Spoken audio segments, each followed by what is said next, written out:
Video కనుక నచ్చితే ఖచ్చితంగా లైక్ చేయండి. దీక్షితులు గారు ధ్యానంలో కూర్చుంటారు. అప్పుడే మిత్రకి ఏదో ప్రమాదం జరగబోతున్నట్టుగా ఆయనకి ఊహల్లో తెలుస్తూ ఉంటుంది. మిత్ర కారు నడుపుతూ ఉంటాడు.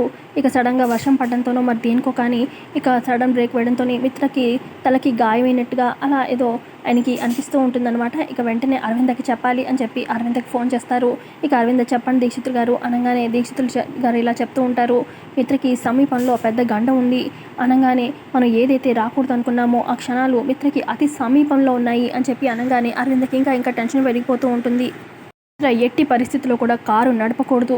ఇక కారు వల్లే మిత్రకి గండం రానుంది అని చెప్పి అరవిందకి చెప్తారు. ఇక వెంటనే మిత్ర ఎక్కడున్న ఇంటికి చేరుకోవాలి, కారు మాత్రం అస్సలు నడపకూడదు అని చెప్పి అరవింద ఫోన్ చేస్తూ ఉంటుంది. ఇక లిఫ్ట్ చేయడు. ఇక అటుపక్క వివేక్ కూడా ట్రై చేస్తూ ఉంటాడు. ఇక కారు నడుపుతూ ఉంటాడు కదా, ఇక పక్కనే ఫోన్ ఉన్నా కూడా మిత్ర చూసుకోవటనమాట. మరోపక్క ఉరుములు మెరుపులు వస్తున్నట్టుగా కూడా చూపిస్తూ ఉంటారు మనకి. ఇక ఫోన్ లిఫ్ట్ చేయకపోయేసరికి మిత్ర అరవింద అంటుంది, రే వివేక్ ఇప్పుడు ఏం చేద్దాం రా అని చెప్పి అంటూ ఉంటుంది.